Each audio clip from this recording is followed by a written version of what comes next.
Now, in the past few minutes, a deal has been reached to secure freedom of movement on the border between Spain and Gibraltar. The new UK-EU trade deal did not include Gibraltar, which is a British territory. Gibraltar lies next to Spain, and there were fears a lack of agreement could have caused disruption for travellers. Alexandra Bulat is the co-chair at the 3 Million, which is a group that represents EU citizens in the UK, joins me now from the English city of Cambridge. Good to have you with us on Al Jazeera. Has the UK government prepared for the new immigration rules that they initiated online for the application to sort of enter, work, and for those that were already EU nationals living and wanting the right to remain in the UK? Is that all secured as far as you're concerned? Good afternoon, and thanks for having me on the program. Yes, indeed, there are a lot of changes happening, and I'm glad to hear the positive news about Gibraltar just now. Indeed, today is a day of celebration for many people, as we heard earlier on the program. But I have to say, for EU citizens, unfortunately, there are still things that are not sorted out, and this day ends their safety net in the UK. So, as you mentioned, those EU citizens who are in the UK before the 31st, so before today, will have to apply to the EU settlement scheme to be able to continue living in the UK in the future. But also the people who from the EU who come from tomorrow onwards will face a much stricter immigration policy. Yeah. In terms of the EU settlement scheme, I can't be as positive as the Home Office, to be honest, because I'm someone who works with EU migrant communities on an everyday basis, and I still see that the information about the scheme hasn't reached all corners of EU citizen communities, and there's still some misinformation circulating. So it's really important that local authorities and the government use those 6 months until the deadline in June 2021 to actually reach out to the most at risk.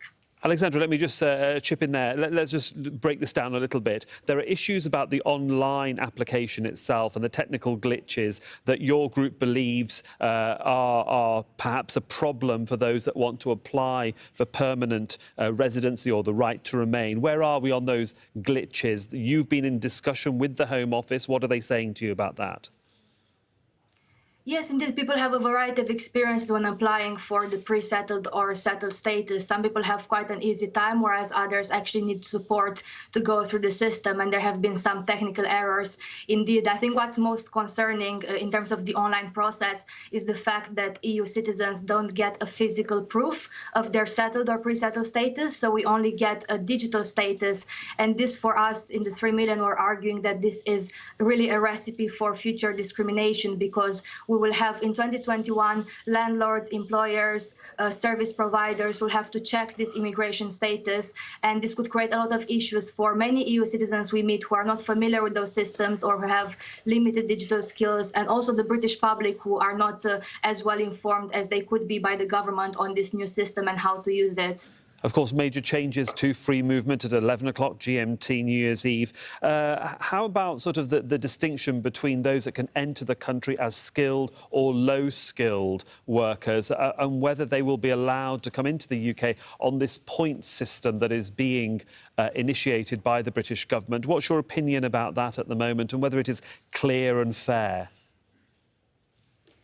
I think for a lot of people that I speak to, including EU citizens who planned to come to the UK before the 31st, actually, but who couldn't because of the COVID pandemic situation, new restrictions in the UK, I think there's still a lot of confusion. People are not clear what they should do if they come on the 1st of January. People are asking me, like, where should I apply? Like, what could I do? Like, how long can I stay as a tourist? So I think, you know, on all fronts, on the EU settlement scheme, as well as the future immigration system, we need a lot better communication from the government on this issue.